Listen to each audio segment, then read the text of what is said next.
Sunday evening, I went and stayed in a hotel to get some rest. Right after, I went and spent the day with Graham Moore of the English Constitution Party, and I was asked a very weird question for a hotel, and that was, what's my nationality? I said, I'm English. And she gave me a bit of a funny look. I don't quite know what she was expecting. Maybe I should have said British or something, I don't know. But very important thing after the event that I attended in Leigh-on-Sea with Graham Moore. There was a very good question and answer session. Lasted a couple of hours, granted. And, some very important, very pointed questions that Graham answered and filled in with everybody. What I'm about to show you is that question and answer session. Again, this is taken from the live stream that I did on the Sunday.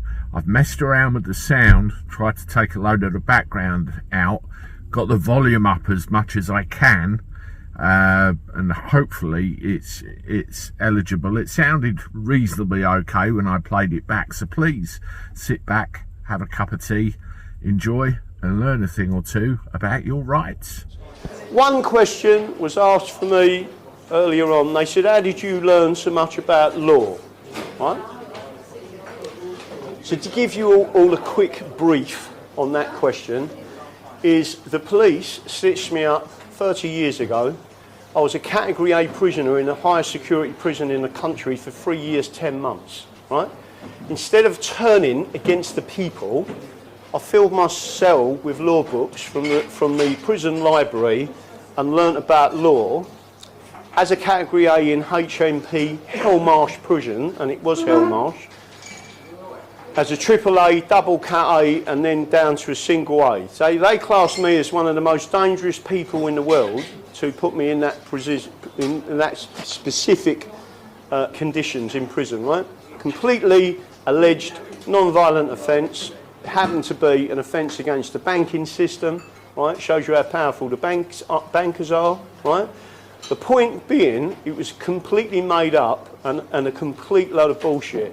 But I ended up in prison, behind a prison cell door, and I started to read the law. They was keeping us banged up for 23 and a half hours a day, which is illegal. I asked for the prison rules and the prison laws. I got them, I went through it, I shouted out of my prison window to all the other Cat A's, highly dangerous criminals, right, and said to them, you need to trust me on this, go and put a request and complaint form in the morning, right? 21 Cat A's went down the next morning and put in a request and complaint form. Why is that important? Because it is recorded in the prison system. The governor had to issue, under Category A conditions, to the most dangerous people in the country, who are actually under the control of the Home Office, 21 requests and complaints. On the form, at the top, there is a number. The number is recorded in a log. All the visitors comes into the prison and says, we need to see the logs. All of a sudden, they see a log of 21 Category A prisoners making a complaint, right? That's a problem. Goes to the Home Office, went to the High Court. There's a number of things I can tell you. Within 3 months, instead of being banged up 23 and a half hours a day, right? We was all out working. We was all out on the serveries. We was doing our own washing, cleaning on the wings.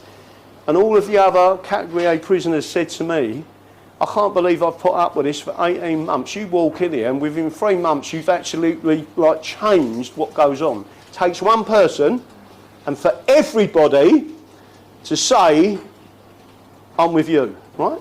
They went in, they asked for the paperwork, they got the paperwork, it was recorded, all the governors come in and said, what's the problem? And we said, this is the problem, what they're doing is unlawful. It went before a High Court judge, and the governor of the prison tried to lie. He was before the judge, and the judge said, these people are saying that they are banged up 23 hours a day. And I'm talking about remand prisoners, right? That could be you, or you, right? Done nothing wrong. You're saying I'm not guilty to this crime. Yet they keep you locked up for 23 and a half hours a day, right? When it got to the High Court judge, the High Court judge said, how long do you let them out? And the governor said, no, we let them out to do this, we let them out to do that. And it turned out We had a book. It was like a passport within a prison. You couldn't go anywhere in a prison unless you had 2 prison officers, a dog, right? Because you was classed as that dangerous. I'll give you a... anyone heard of Charlie Bronson?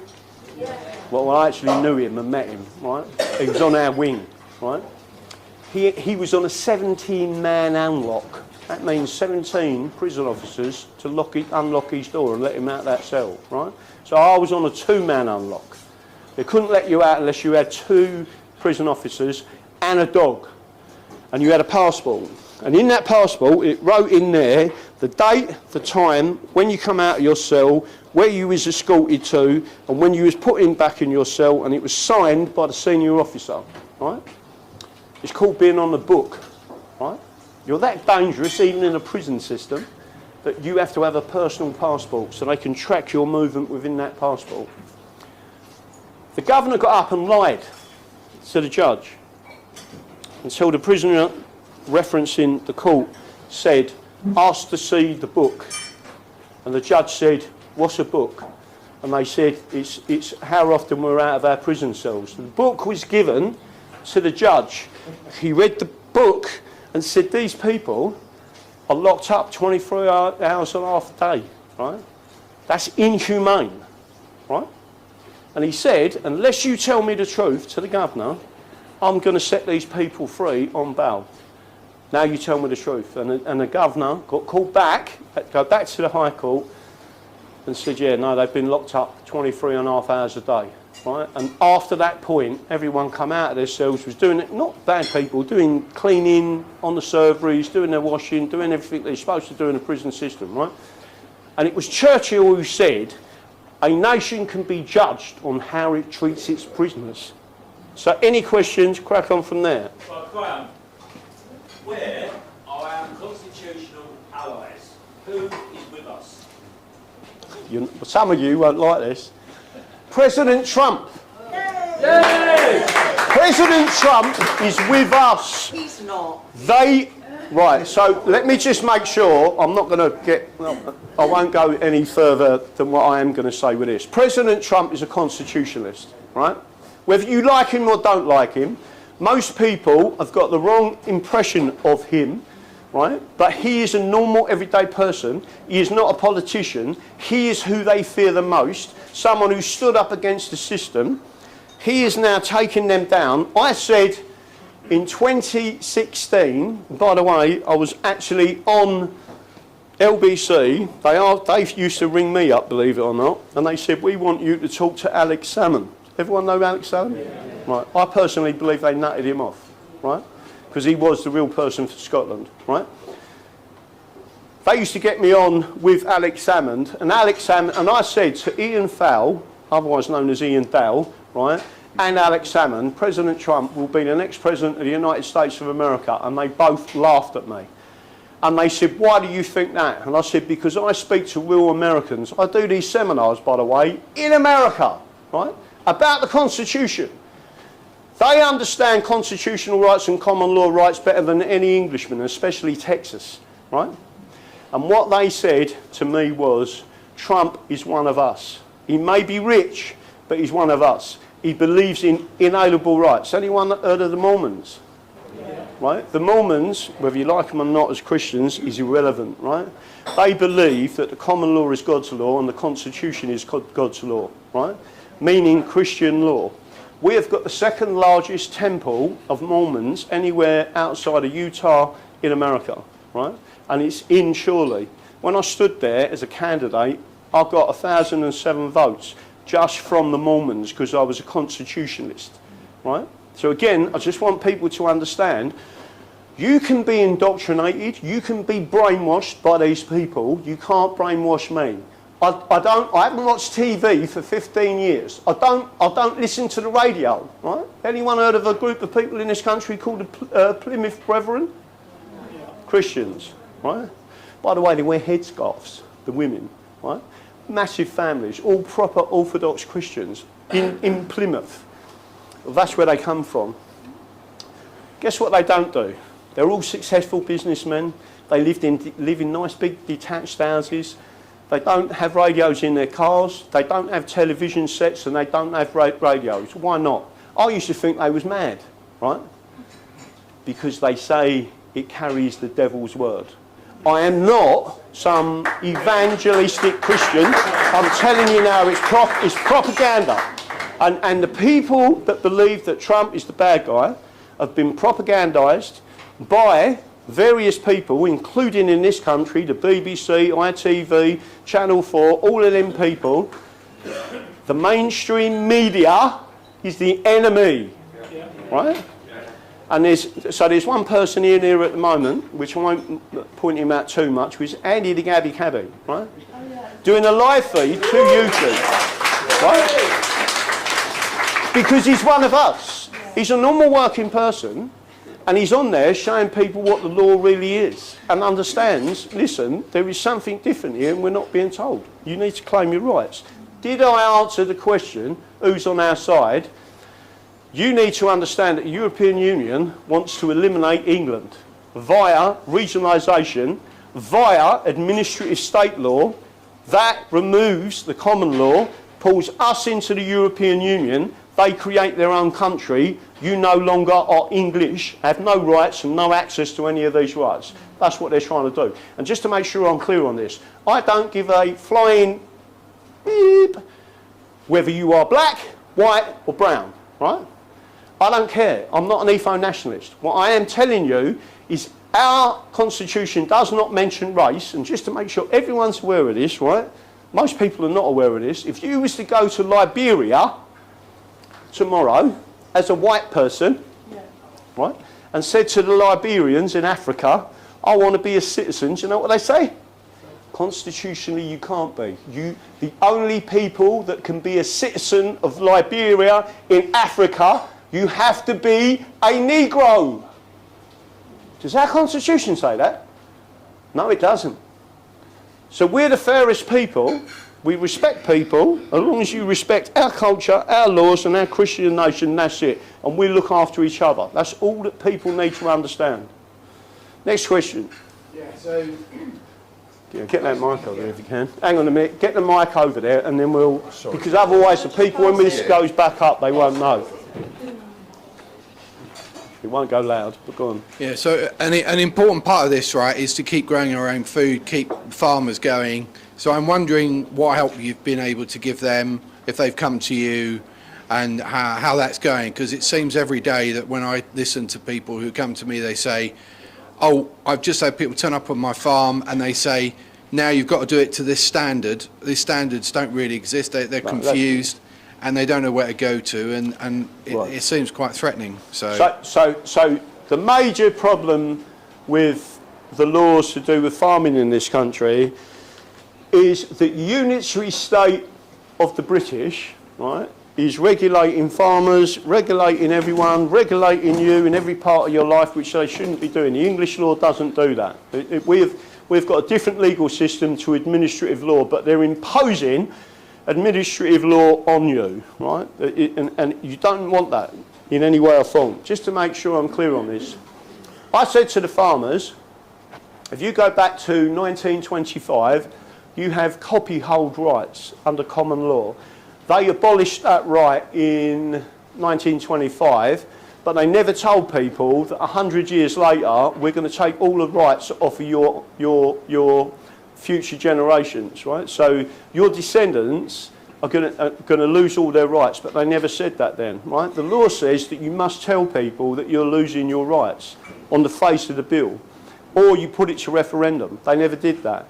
So when they did that, they clobbered our farmers, and I'm not talking about the rich farmers, and when I say the rich, I mean establishment farmers.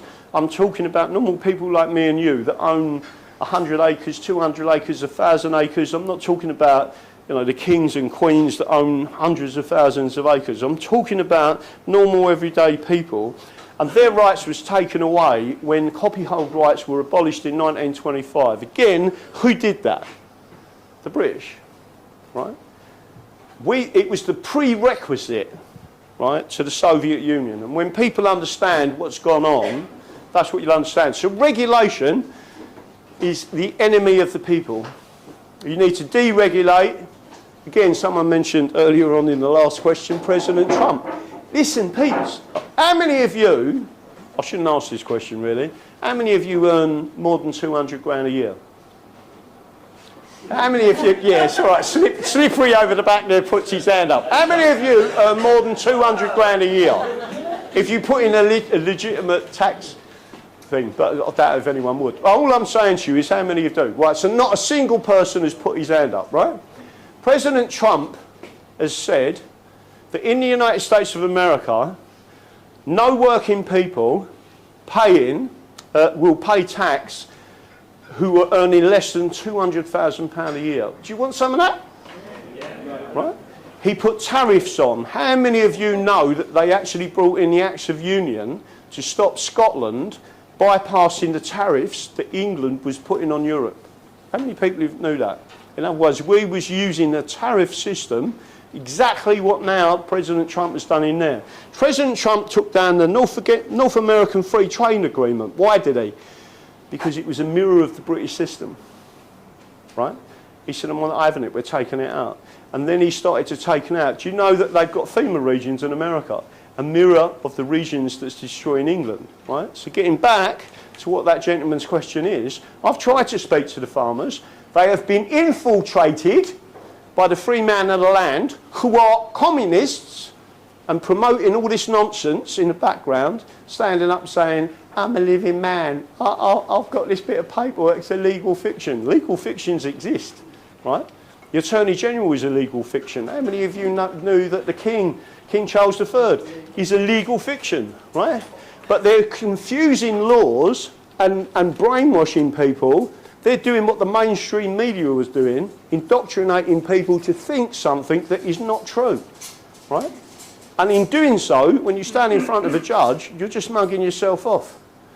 That's the bit that really annoys me with them, because I see the people in tears who have lost their houses, lost this and lost that, and I've said, why have you come out of all this nonsense, right? Because someone told me on the internet. They're communists. They've took control of alternative media, barring a handful of accounts, and one of them's the Andy Gabby the Caddy, right? And I'm not just saying that because he's here. There's a number of them. Chris from LSB Studios, Mark Atwood, Sean Atwood. There's a few of them, right, that will tell you the truth, and they're left there. So getting back to that, the main problem you've got is the infiltration of these groups into people like us. You're not being told the truth, and that's what you need to learn. But regulation is the worst thing, right? So if this, I'll give you an example. If this was an owl house in England of old, right? Did everyone know where public houses come from? It was like this is going back 200, 300, 400, 500 years ago. And by the way, all revolutions started in owl houses. That's why during the COVID they shut down the pubs, right? That's exactly what happened. They shut down the pubs because the revolutions come from the people in the pubs talking and saying this is nonsense, right? You know, why do I have to put a mask on and eat me dinner and lift the mask up to eat me dinner and I'm breathing over the person and then I pull the thing, when I've took a few mouthfuls, I pull it down. And everyone was doing it, except me, by the way, right? Well, not except me. But what I'm trying to say to everyone is that was like a prerequisite. They wanted to see how many people would push back, right? And they didn't push back enough. I did. Right? I mean, when they said you can't go out, I was in my car driving around on the motorways, waving to the old bills that drove past, waiting for them to pull me and say, what are you doing out? Graham, can I just say, you've got to fight back. In my restaurant, exactly what you're saying, people sat down, masks on, took them off, they laughed about getting up to put them on. Yeah, no. They still did it. Still did it. They still did it. And I'm telling them not to do it, they still did it. And the nonsense of the masks, right? I mean, the stupidity of it. This is all about regulations and the government control, right? Someone going swimming and putting a mask on. You're like, are you really that stupid? Right? But they are that stupid, obviously. About the woman in America sprayed a car with petrol. Did you see that on the? No, but there's some cranks in America, but. So all I'm saying to people, going back to the gentleman's question, and the farmers, etc., problem with some of the farmers is they're listening to their sons and daughters that they've sent into British universities that are part of the slow march through the institutions that have then come up with this Marxist. It's all about the Fabians, and there's other groups as well I could go into. But my whole point to you is that this all stems from the universities. These so-called clever people, listen, if someone has to give you a certificate that you're intelligent, right, I've got to be honest with you. I mean, I often say at these events, I don't mean to offend anyone with a degree, but you are the most stupid people I've ever met. The intelligent people are working people. The people who go and fix your water systems or your drainage or the sparks or the roofers, the tilers, the bricklayers, right? They're the clever people, not the people in university. Them normal working people are sorting problems every day of their life. Their mind works to solve a problem. They have to, right? Thick people that have got a good memory just go to university and repeat and regurgitate what the propaganda that have been put in their papers. And the higher you are, the more that you've accepted their propaganda, the more you go up the ladder. That's it. And then the working people don't get a look in. That's the way it works. So again, going back to that one question, I've tried to speak to the farmers. They've got massive groups on Telegram.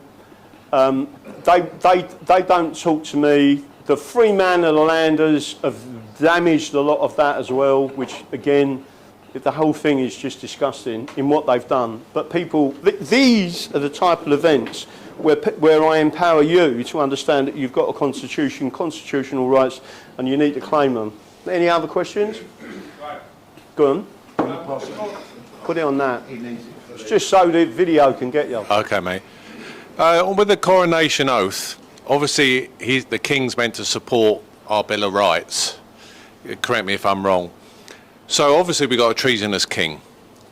So if we became a republic, would the state be more dangerous against our Bill of Rights if the coronation oath is removed?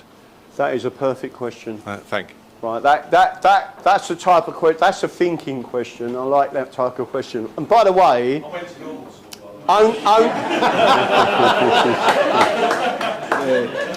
only intelligent people. I often have people say to me, "This is a silly question," but right, there's no such thing as a silly question, right? Only intelligent people ask questions. Just to make sure you're all aware of that. When you don't understand it, you're intelligent. When you say, "I don't get that," you need to explain it to me, right?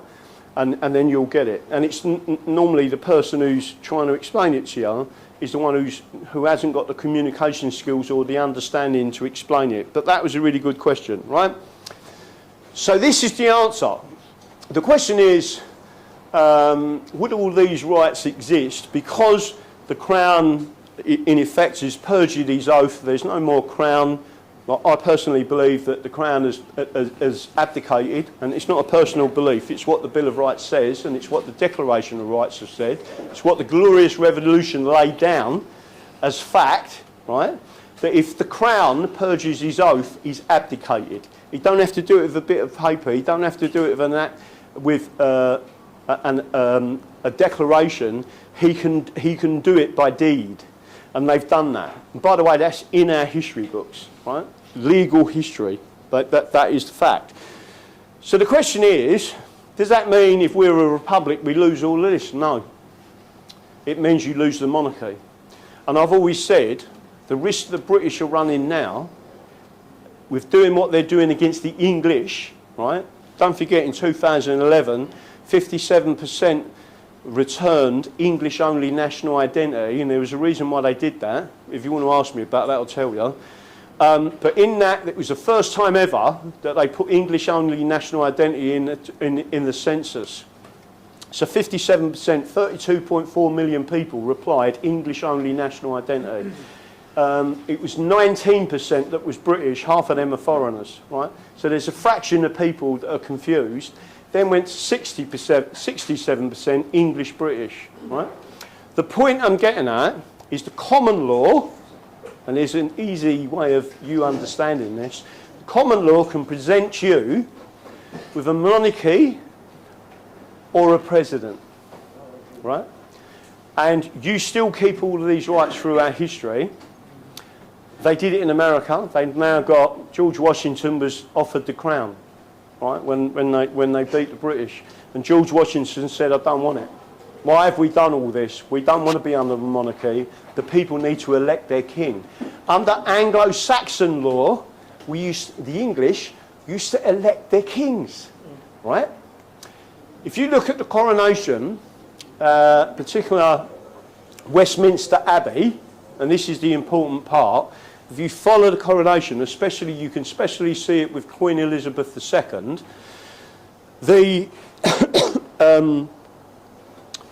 it wasn't a minister, it was the Archbishop. He turns to the east, the west, the north and the south of the Abbey and says to the people assembled, do you accept Princess Elizabeth as your monarch? Right? And they all shouted out, I do. If they had come back and said no, she could not be the Queen. So it's a form of election, right? You've only got to go and look at it, and that comes from the Anglo-Saxon laws and why they kept it in the coronation. So you've got to understand is when we, the people, turn around and say, well, I'll tell you what, we don't want a monarchy and we don't want a British government. We want our English Parliament back.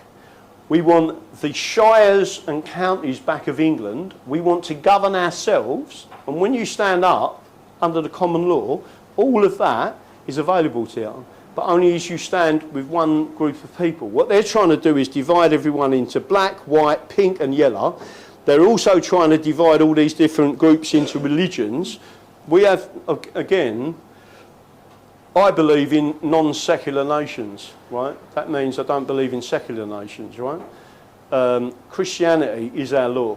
That's it. If you don't like it, that's part of our customs. If you don't like it, go somewhere else. Right? Whether you want to go to Iran, whether you want, if you're Muslims, if you want to go anywhere you want, go where you want, but don't come here. So you can take it all back. So the direct answer to your question is, the king has already abdicated. We could be a republic tomorrow. But we have to sort out our elections because they're as crooked as anything I've ever seen in my life. But you can elect your president. So in other words, and I'm not suggesting it would be me, it probably could be Paul, right? If he stood for President of England, you would elect Paul. And then he is your president. Then he gets the executive powers of the crown. So in America, the reason why they've still got pardons and the form of mercy, right? So, which is a prerogative of the crown, it was all transposed to the president. So the president of America, the United States of America, is in effect has all the prerogatives of what the English crown had. And when I talk to Americans, without going into detail, there is a difference between sedition and treason. So they keep talking about certain people getting President Trump. I love it, right? He says this is treason, not sedition, right? And lots of Americans won't talk about it. And I'll go, go on Trump, go on Trump, go on Trump, go on Trump, right? Why? There is no pardon pleadable for treason. Don't matter who you are, right? So when they do them people, sedition is a different thing. That's against the government. Treason is against the executive. So it's against the king. It's against the country. It's against the people, right? And that's the difference between treason and sedition. So getting back, the direct answer is that under a common law jurisdiction, which is what we are, you can have a monarchy or you can have that. If you look at the Commonwealth, you will see that, I can't remember how many countries in the Commonwealth now, but what you'll find from the Commonwealth nations is some of them are republics, some of them are monarchies, some of them are even weird conceptions of some sort of rule, but they're all within within the Commonwealth. And that's the answer to it, really. So if our monarchy was gone tomorrow, we can have a president who would take all the prerogatives of the king back as a president, as an executive, and we have a power of separation, so it's the executive, the judiciary and parliament.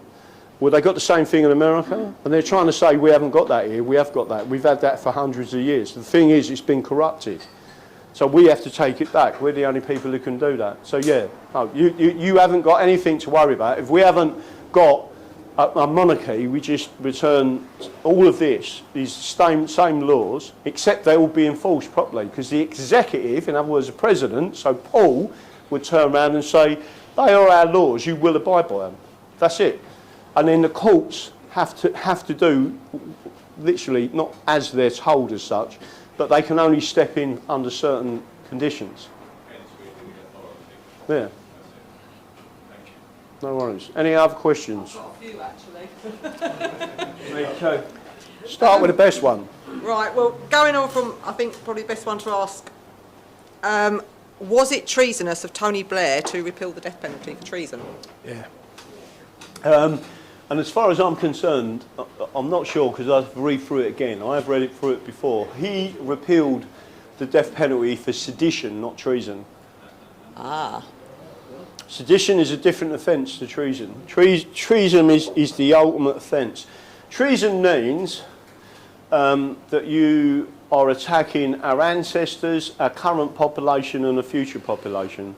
That's why it's so serious. It cannot be, there is no plead against treason. So someone from America recently said to me, who was some sort of weird royalist from America, which I've never understood, and then he said, your king is under duress. And I said, there is no defence pleadable to treason. That's it. If you are found guilty of treason, you're dead. So you think that's still... That's still law in our country. Right. So, again, they will go back and use... Is everyone aware that this is going back in history, that King Alfred hanged 44 judges? So under our laws, and that's still law in this country. So if a judge purges his oath and causes the death of one of us, the king says you need to be tried for perjury, and what you've done is produced a decision where one of our subjects has been killed, right? And the answer to that is there was a lot more. There was about 200 who had all their money and savings taken off and they was made destitute, but there was 44 that caused the deaths of subjects, and he hanged them. What court were they tried in then? Because you had judges themselves. Say that again? The judges who were found guilty of treason, say, what court tried them? Well, in King Alfred's day, it was slightly different because we didn't have a parliament.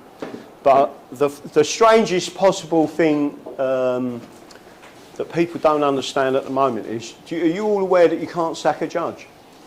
You can't sack a judge, right? The only people that can sack a judge is Parliament, right? But if they're all British MPs paying and appointing judges, they're never going to sack a judge, right? But the actual system of law that we've got, if we went back to being an English Parliament, you as the candidates and then the representatives of the people, if a judge was obviously corrupt, and I mean ideologically corrupt, right?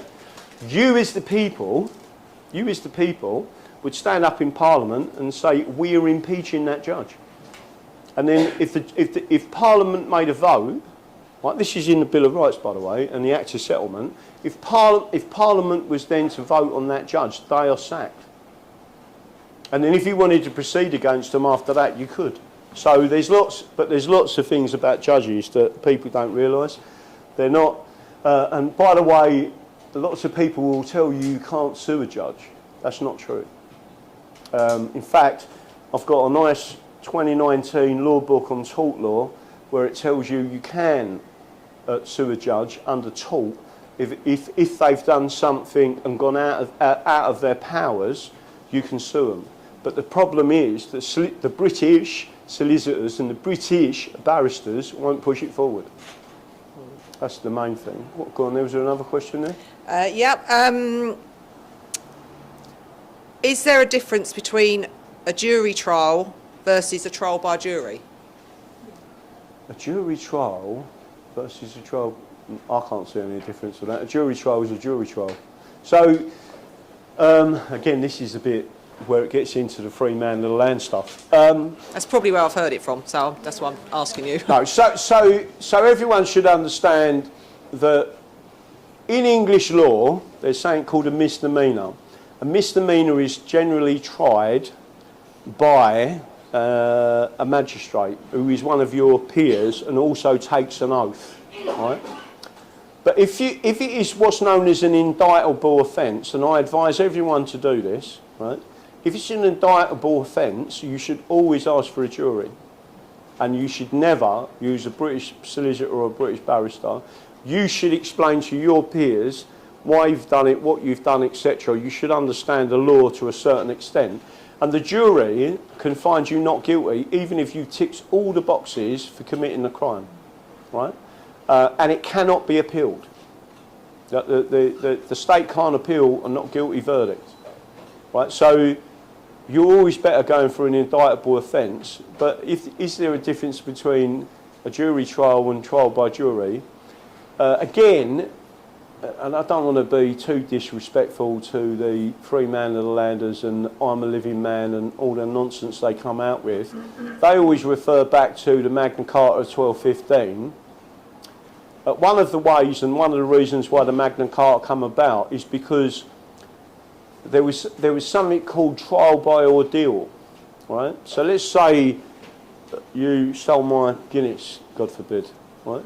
Let's say you stole my Guinness. The trial would be this. They'd get a boiling vat of fat, right? Take your arm and stick it in it, right? It's called trial by ordeal. And if your arm and hand went septic and you died of the infection, then you're guilty. If after some time it all healed, right? By the way, this is not me just saying it. You can read all about that in this book, right? Lord Devlin, who was an expert on juries, right? He was obviously a bit Asperger, but trial by jury, right? So that's the Hamlin Lectures. That's the top English judge and lawyer in this country that had a thing about juries, and he wrote it all in that little lecture, and you can read all through it, and you'll understand exactly what it's all about, right? So it tells you all the history of it. So these other people, if they want to go back to that, then let them, but I certainly don't want to. And trial by jury and by your peers, when they say by your peers, that's another thing that they don't tell you, that was what's called the oath system. And the oath system is, if I commit an offence, I'll leave you alone at the moment because I know you won't steal my Guinness, right? If I commit an offence against any of you in the community, the oath system is, I've got 4 or 5 mates, right, in the community. This is the oath system. This is how respected the oath system was, right? And that's what the communists have tried to destroy, right? I would say, I'm not guilty on my oath. The judge would say, you need to bring some oath takers.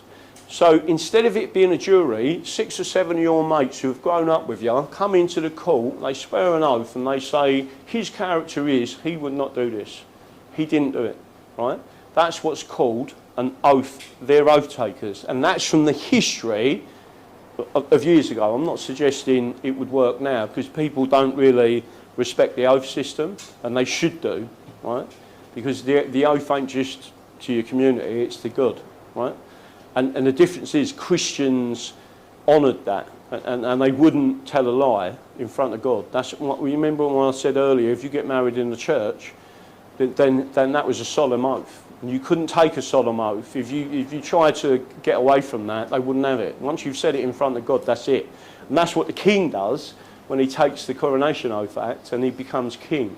So he's committed the most heinous offence he could possibly commit. So that's the basis of it. There's not a difference. The magistrate system was brought over with the Normans. It's not the real way of the English. Really and truthfully, you should all be under.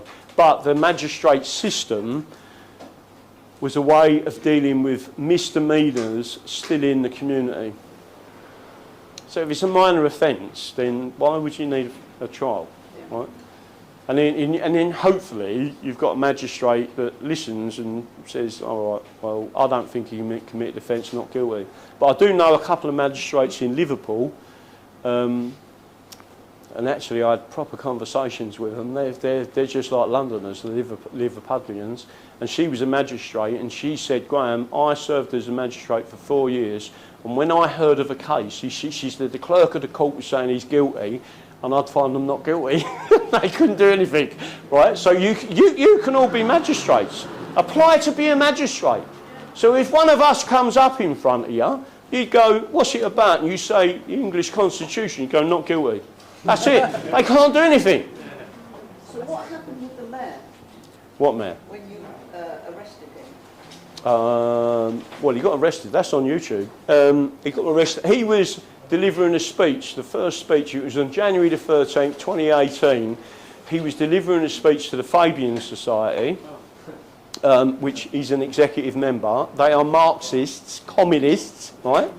The last time we had a cabinet of Fabians, apart from the Attlee government, was Tony Blair, right? They was all Fabians, and then we went to a war on a lie with Iraq, right?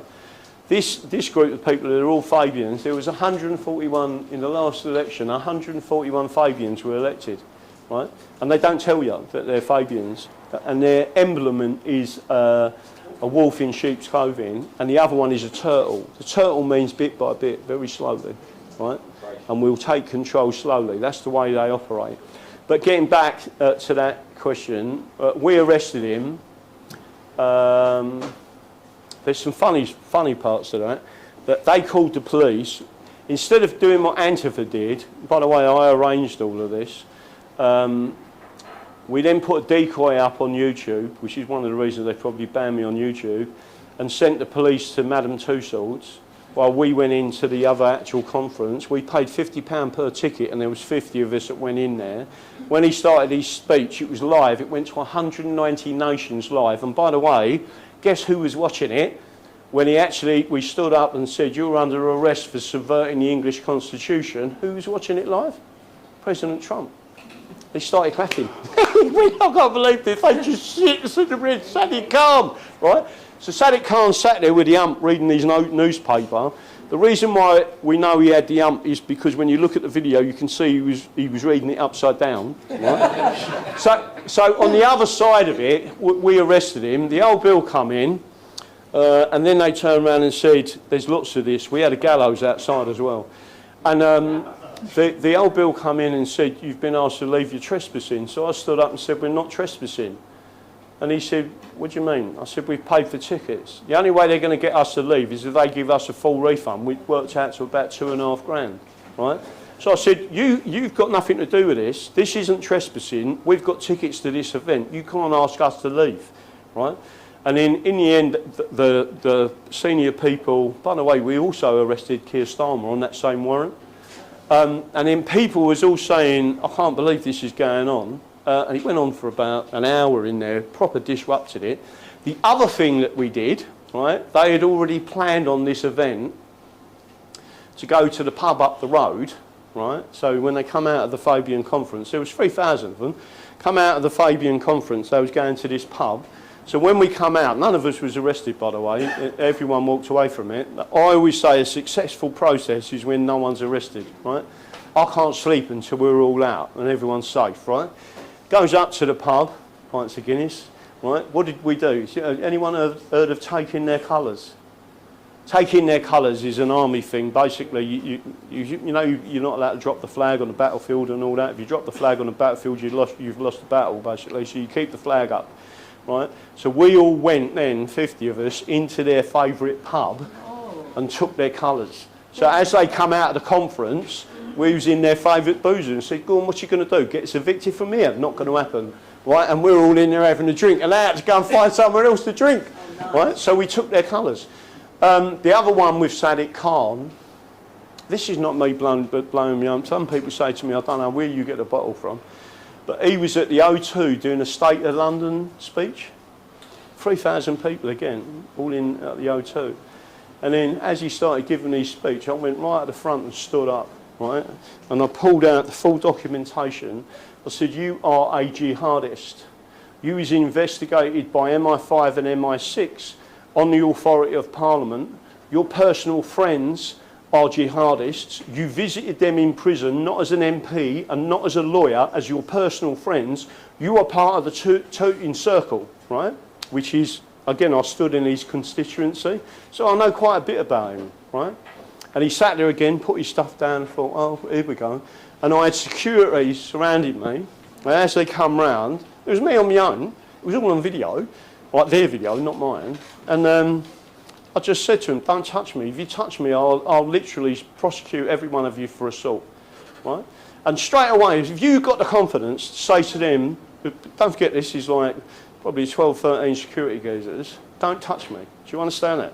And they're like, oh, hang on a minute. And then they just circled me. You ever been to a nightclub or a casino? Well, that's exactly what they do. And they'll move you to the exit, right?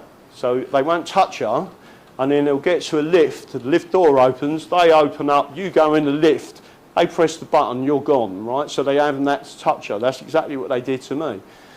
Then the next one, not Sadiq Khan. Anyone heard of Esther McVeigh? Yeah. Do you remember when she was planning to be the leader of the Conservative Party? And it was all over the news. There was this geezer that jumped up on a platform when she was giving a press conference. And the geezer stood up and said, you're all fake news and you're all fake politicians, right? And that was me. And it went everywhere. So I went up there, done all that, got home, took me about 2 hours. I left my house, done that, got home, got back on the computer, my phone rang and it was my brother. He went, you been out anywhere today? I went, yeah, I went up London. And he went, did you just jump on the lectern? You're all over Sky News and the BBC and everything else. I said, yeah. He said, I'm sitting there watching it thinking, that's Graham. And but then I went on LBC. Ian Dowell was slagging me off. Esther McVeigh was on there, right? Because he was having a go at me. He said I pushed her off the lectern and attacked her, right? So I phoned in LBC and I said, I'm the person who's on that lectern. I want to speak. I've got a right to reply. You've said things that are untrue. They put me straight through. And I went, Esther. And she went, who's this? I said, this is Graham. This is the geezer who got up on the lectern. And you could see her face change. She smiled. I said, listen, darling, if I frightened you, I apologise. And she went, Graham, you did not frighten me. And I said, they're trying to say I shoved you off the lectern. She went, no, you never. You waited for me to leave and you jumped up and got on the lectern. We're having this conversation. Ian Dale's like, oh, you know what I mean? I'm trying to stitch him up and she's backing him up. But she said, I understand your anger. You're angry that we have stitched you up over Brexit. And I said, I am more than angry, but I would never harm you. And she said, I understand that. And that was it. So I had a right to polite. But they're trying to tell lies, right? Yeah. About me. He wasn't even there. It was all on video. I never pushed her anyway. She got stood up. She's quite nice, by the way, Esther McVeigh. And her husband is a complete and utter wimp. What she's doing with him, I'll never know, right? But that's the whole point of it. Is you just got to have, first of all, you need to be controlled, and you need to understand the law, and you just need to take it forward. That's it. And always try to be higher morals than what they are, because most of us are. The majority of working class people are not nasty people. They just want to get on with their own lives. Any other questions? Well, I'll let someone else have a go. You know when King Charles, during the coronation, he went behind the screen. It seemed a bit unusual that he didn't want us to see what was going on. Is that... I know he's not a Christian anymore. I know he's not for the people. But is that what happened there? Because he's denying his faith? That is the first time in history that a monarch has gone behind the screen. Yeah. Everything should be in the view of the people. He didn't do that. I consider... So the first thing to say to you, that was all wrong. I don't know what happened behind the screen. Yeah. And the thing is, we should know what happened behind that screen. But he is the defender of the faith, and the defender of the faith means the Christian religion, and it means in particular Protestant religion, which both of those laws up there on that screen protect, right? He has perjured his oath if he goes and talks about any other religion, or he is any other religion. He can only be the king if he is a Protestant king. Full stop. And if he isn't, he's abdicated.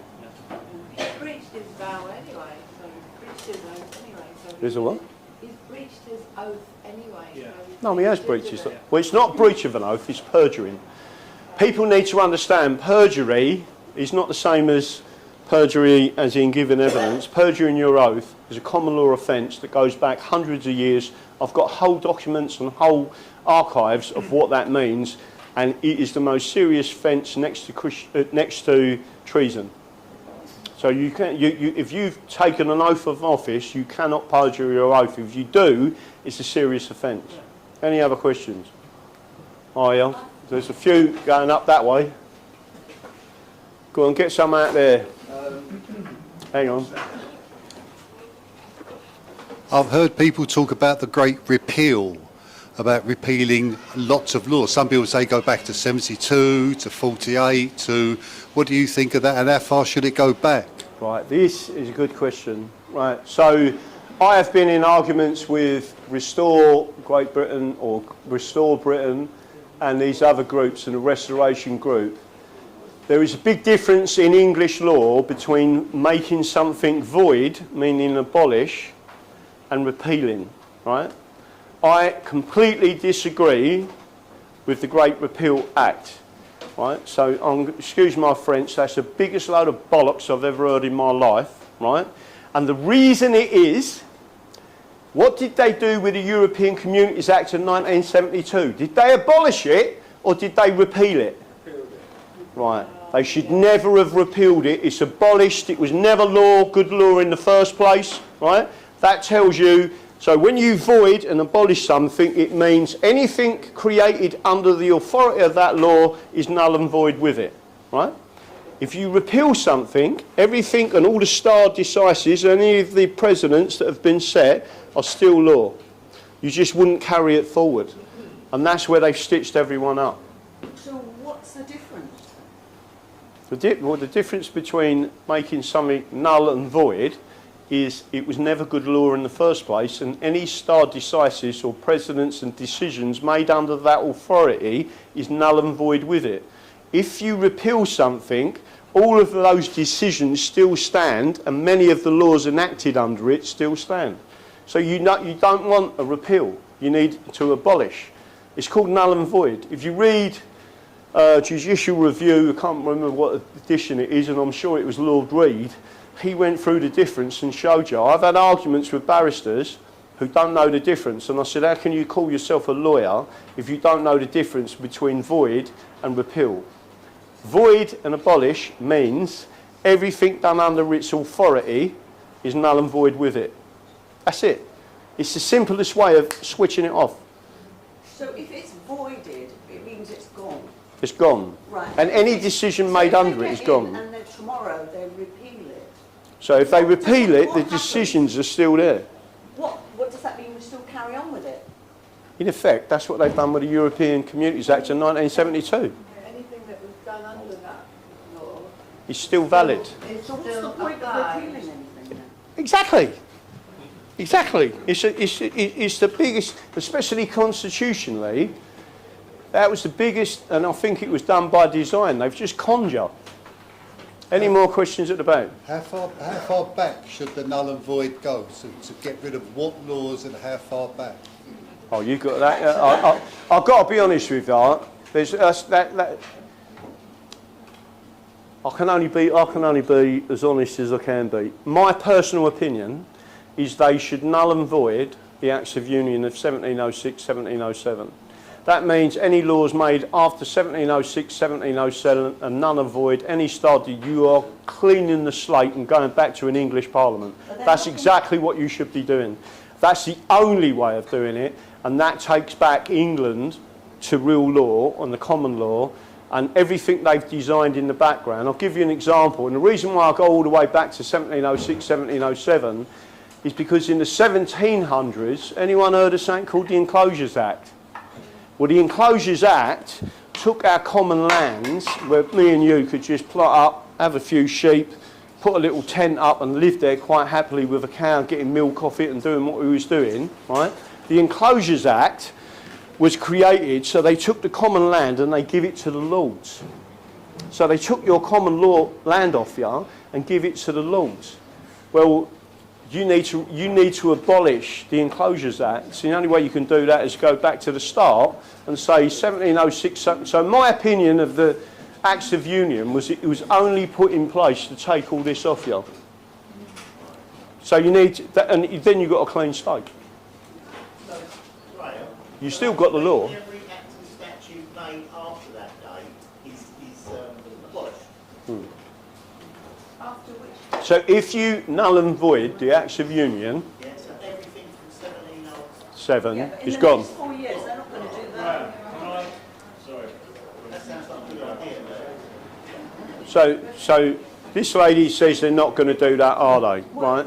Right. If you're English and you start being told, listen, these are our ancient rights going back all the way back to Anglo-Saxons, you've stitched us up from that date, and as they stop me communicating this, right?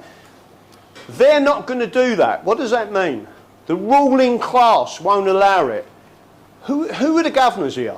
Us or them?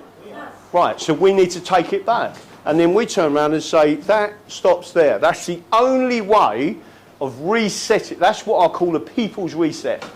You go all the way back to there. What does it mean? It simply means you go back to the common law. Judges will have to start doing what they're supposed to be doing, which is judging you in the common law, using juries instead of doing all this administrative law. Everything resets. You wouldn't be living under any regulations, right? Our houses, again, would be our houses. If I wanted to open a pub up, I don't have to ask for a licence from anyone. I just make my front room into a pub and start saying, well, a pint of all of the regulations with booze, all the taxes. The reason why a pint is £5 something a pint is because most of them, and they've done that against the working class, is all the way there. By the way, just to make sure everyone's aware of this, George Galloway, I wrote a statement for his election because, and I don't agree with his politics, but because I see his election was stolen from him, this is Batley and Spen, right? Just all I'm doing is saying is, when I talk about working people, I'm not referring to you as comrades. He referred to me as, when I started sticking up for him, well done, comrade, right? I said, don't call me fucking comrade. I am not your fucking comrade, right? I am not a communist. I'm an Englishman. Right? So we ban, and it says, you want me to read it out to you? I'll read it out to you. We ban fascism and communism. The English do, right? So what you're doing is you will take it back to the reset position where all of our old laws are just there. They can't do anything about it. You reset. It's a people's reset. So you've got to attack the ruling class, not the other way round. Who's got the... hang on, there's a mic coming down the bottom there. I think there's someone at the back here. Hang on, there's someone at the back there who wants to ask a question. Can I just ask how this involves the SSKV Act of 1666? Say that again? Can I ask how this involves anything to do with the SSKV Act, the 1666 Act, where we have to go and claim our rights back before the age of 7? Right. Most of that's bollocks. Yeah. Right, that's it. That's free man of the land bullshit. Yeah, yeah. So I don't answer it. But 1666 was really important, right? There was two things that happened in 1666. One was the Great Fire of London. Fucked everyone up, right? They created a special court for 2 years that had a sunset clause, and if they hadn't have done that, the country would have been finished. So they created that. Most of the people coming out with this nonsense about 1666, there was something else that happened in 1666. Has anyone heard of Sabatine Levy? Yeah. Right. Do you understand Sabatine Levy was the Jewish what do they call it? Messiah. Yeah. Right? And then it went 100 years later, the Frankists and the Dumas, right? Actually, Dumas was with the Sabatine Levy. Sabatine Levy had 1 million people following him, and what they believed, and this is a complete and utter reversion of everything that a Christian believes, they believed in redemption through sin, right? Just to make sure you're all clear of this, are you all listening to this? They rape their fucking kids, right? That's part of what they do because they believe that is such a sin that God will let them into heaven, right? That's Sabbatine levy. There's the Sabbatines, right? They create the biggest scenes. They want wars. They want people murdered, right? They're the people, mainly in levels of positions, and they call themselves Jews. They are not Jews, right? It is a complete and utter farce. Just to put your point, 1666 was when he was there. That's the Sabbatine levy is of 1666. These people are completely evil. 100 years later, you've got the Frankists, who then said that he was, let me think of this, he said he was a reincarnation of, this is all Jewish, Sabbatine levy. The Jewish people in Germany, I believe it was, didn't like him, didn't like his following, and said, you ain't Jews, and they excommunicated them. Guess who they joined? Roman Catholics. Right? Then they had to stop them getting to South America. If you knew the whole history of what had gone on and who these people are, there's another whole story about this to do with psychology and dark personality. The dark personalities are, there's 4 of them: psychopath, Machiavellian, narcissist, and I had the unfortunate relationship with a narcissist, right? And let me tell you something, they are fucking evil, right? And then you've got sadists. That 4 elements of dark personality, they have no conscience whatsoever, right? And they're the people who are in control, and they elevate themselves into positions. So that's why you see MPs as nonces, judges, all these people, they're narcissistic, psychopathic. It's a dark personality, it elevates it. But that is what it is. Can you pass this mic all the way back to the back? There is a young lady at the back there with long dark hair.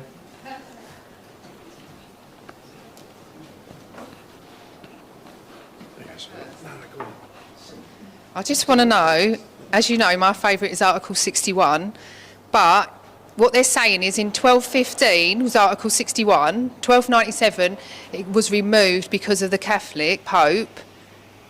So I just want to know, like, what's the answer to that? Very good. So there are people out there, mainly Catholic. Let me just make sure I'm clear. I'll repeat the question. Right. So the question is this. Hopefully, I mean they'll hear it on the radio, but you won't hear it. The question is, in 1215 of the Magna Carta, it was then stated that the Pope had annulled the Magna Carta of 1215. Right. Right. It's complete rubbish.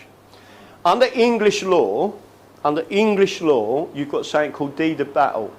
So what they said was they annulled it because King John had a knife to his throat and sealed the Magna Carta because of that, right? Well, that you can't do that, right? Under deed of battle, this is ancient English law. I've been well into this and shown people it, right? Ancient English law says you cannot do that. Deed of battle means you've lost. Whether you've got a knife to your throat, whether they cut your head off, right? Don't matter how you do it. Deed of battle, you've lost. And any form of war under the terms of 1215, if you won the battle, you win the land. That's it, right? And that is why the Pope could not annul it. There's a secondary element to that, because and I can't remember the name of it because it's in Latin. There's a trilogy to the Magna Carta, in the same as there's a trilogy to the Bill of Rights. And these 2 other laws back it up, where they took special oaths, and the special oath said it's still in effect, right? There's someone who comes from Essex. His name's he's called the Secret People, right? He does really good research, and he come up and showed all of that. And I went through it and showed people and said that's absolutely right. But he went through all the archives of it. So the answer is you cannot annul the Magna Carta 1215. 2 reasons. One is when they say it's about deed of battle, that's what the English law was. We're not interested in what the Roman Catholics say about it. And the second thing is that no Parliament can nullify or technically even repeal the original 1215 or abolish it because it's out of their jurisdiction. It wasn't created by Parliament. Parliament didn't exist until 1275. It's not hard, but they're not talking. What you'll basically get is a load of academics talking absolute bullshit. So why is it not 1215 still? Why is it not Magna Carta 1215? Because this one was created by Parliament, but you've still got the original. I just thought that, like you're just saying, you can't abolish Article 61. Doesn't that make 1297? That's not the original Magna Carta. The only reason I put that up there is to show people that the Magna Carta still exists. Yeah, but then that means to say that's null and void 1297 because it's repugnant against the Constitution. Some argue that. Some argue that. I wouldn't argue against it. I'd go right back to the original Magna Carta and say you can never annul it. Just to make sure everyone's aware of this, are you all aware that the Magna Carta didn't just give the City of London rights, it gave the rest of the cities and towns, etc., the same rights as the City of London, right? So that's why each shire should have its own bank, right? So you pay money into your own bank. It was the City of London that took all that off you. They're not allowed to do that. Did we get our mic back? Oh, but it's still. Oh, go on. Are you asking a question? I was going to ask a question. Go on. Actually, I've got 3 questions. The first one is, so under English Constitution, we have the right to keep arms. Is that true? Have to what? Do we have the right to keep arms? Yeah. We do? Yeah. Okay. Second one, I live on the water, so how are we protected under this? You live what? I live on the water, on the rivers and canals. On a river, or yes. within. So again, this is getting into different areas. By the way, Admiralty law is an extension. This is another thing that really pisses me off about common law principles, right? Admiralty law is about literally the law of the sea, right? And I've been out on yachts, etc. The captain is the boss. He's the governor. He's the law. He can marry people on his boat. He can do more or less anything he wants, right? The crew can actually say, we think you're a bad captain, so walk the plank, bye, right? You get done for all sorts of things without including mutiny, etc. But English law and common law, the Admiralty law is an extension of that. So all these other people talking about Admiralty law this, Admiralty law that, most of that is nonsense. But Admiralty law is more about salvage. But if you're on an inland waterway, or within, I can't remember what the coastal regulation is within the UK, I think it's 12 miles, you're still covered by the law of the land. It's only when you go into international waters that Admiralty law really kicks in. Okay. And thirdly, your thoughts on Maggie Thatcher and going after the trade unions, because they were infiltrated by the communists. So just like to know your thoughts on that. What do I think about Maggie Thatcher going after the trade unions? Yeah. That's a funny old question, to be honest with you.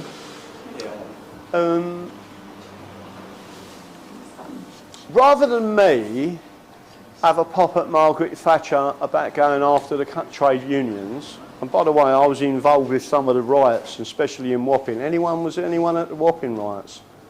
That was a proper battle, right? I can tell you now, anyone who pops off Margaret Thatcher should be looking at the Labour government and the Labour Party, because they got a massive majority and could have overturned all of Thatcher's laws on the unions and didn't. That tells you they're all working on they're all part of the same uni party. So from my perspective of that, right, Margaret Thatcher may have tried to stop the communists and the miners, etc. And it weren't just the north, it was in Kent, it was in Essex, there was mines everywhere, right? My opinion of that is that the Labour Party, with a massive majority, could have overturned all of them laws and didn't, and especially Tony Blair, right? So they've lied to everyone, and by attacking Thatcher, what you really, it's a bit like saying, don't look here, look there. Everyone's attacking Thatcher, Why don't you look at what? So the Labour Party had an opportunity to reverse it all, and they didn't. That's all I think. So the first question that the gentleman asked was, do we still have the right to keep and bear arms? Yes. We've got 2 not guilty so far by using that, right? But you must play by the rules. If you get arrested, you say no comment, right? And there's plenty of law that backs it up. So technically, if you are a Protestant, you're allowed to have anything for your self-defence, as long as it suits your conditions, in other words, how much you can afford. That's it. So you have the law, and you must be a Protestant. But that's in the English Bill of Rights. It's where America gets the Second Amendment from. But does it only apply to Protestants? No, because the claim of right was taken up by the Scots, and they did change it slightly to say that anyone, if you're English, so if you had an English Parliament, and an English passport, every one of you could have a firearm. By the way, I'm a Class A or Class 1 marksman, right, with a firearm, and all I'm saying, I mean, I ain't got no fear of guns whatsoever, right? It's not the gun that's the problem; it's the person holding it, right? And if you're going to keep importing people that do not have the same Christian beliefs as us, right? That his life is to be cherished, right? If you want to go around shooting people, I'm not being funny. I'll just say this to you. Don't forget, my son was shot in London, right? I want everyone to understand this as well, right? The main problem in London, and you can go and ask anyone this, Operation Trident, right, is black on black, right? Black people are shooting each other in London.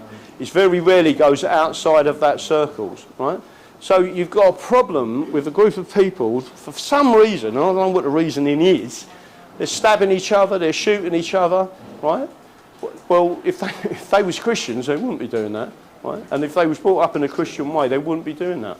I'm in Devon, there's a couple of black families there, and when you say to them, I actually got the front to ask them, why are you moving here?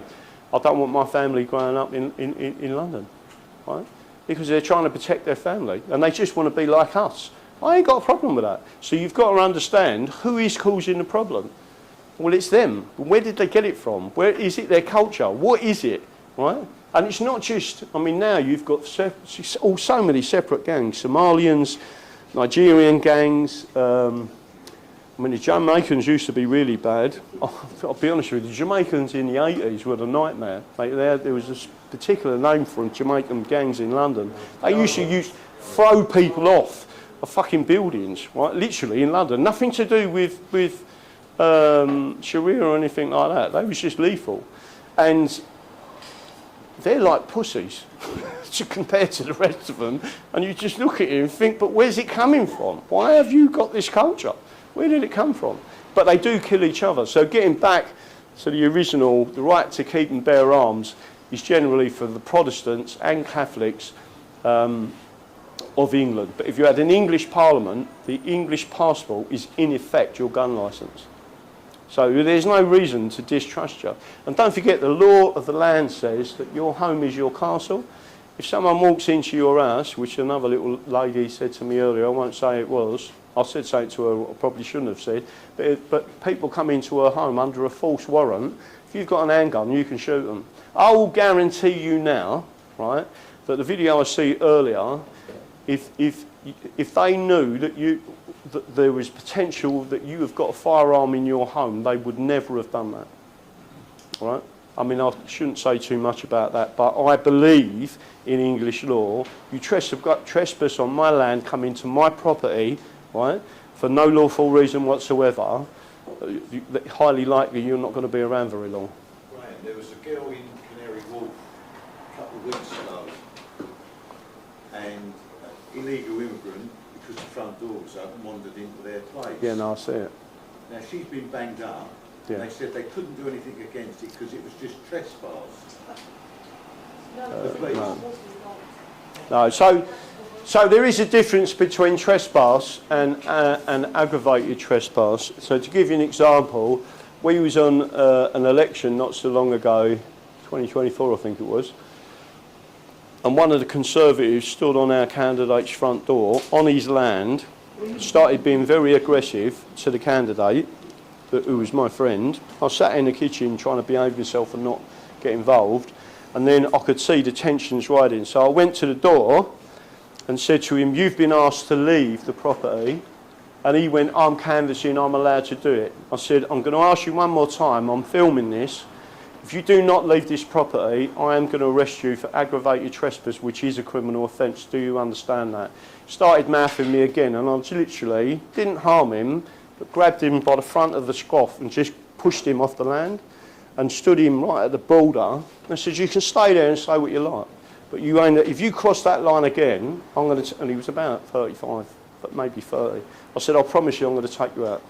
Right? And he walked away. We then complained to the Conservative MP and said that was one of your canvassers, and we've got it on video. Right? So you can do them things, but you do have to know that you can only use reasonable force. So I'll give you an example of that. I couldn't have got a baseball bat out and smacked him round the head, right? Even though I wanted to. I'm not allowed to do that. But what I am allowed to do, if he's standing there, is push him back. If he throws a punch at me, right, then I can use reasonable force and sit him on his arse. But you've got to remember, you need to know what the difference is with reasonable force. So if someone comes at you with a knife, right, it's a deadly weapon. What's your reasonable force? Right? If you've got a gun, shoot him. Right? That's exactly what happens in America. It's no big deal. And by the way, more people die in America through, I won't say what they're known for, it's typhoid. More people die in America through accidental paracetamol poisoning than they do from being shot. Right? There's loads of things I could say about that. It's all nonsense. That's it. Any other questions? Yep. Go on. How can we get law put back in schools? How can you what? How can we get law put back in schools? Good question.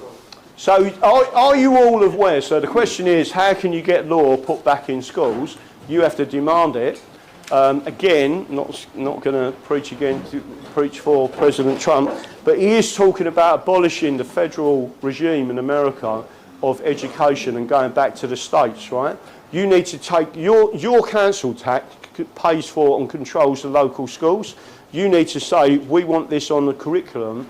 Prior to 1970, the law and the constitutional foundational stuff was taught in reality to school kids. It was taken out of, what's the schools called?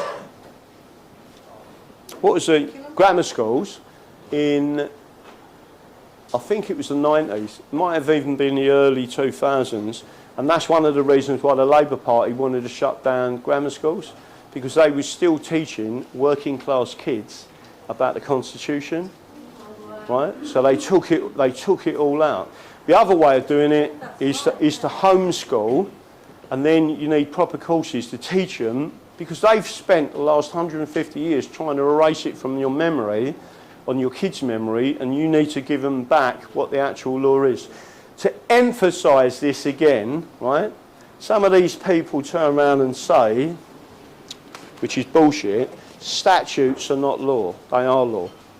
But they must comply with the Constitution. If they don't, they're unlawful, they're ultra-vires, right? That's the difference. And again, you've then got Halsbury Laws of England, another set of laws, which is the common law, right?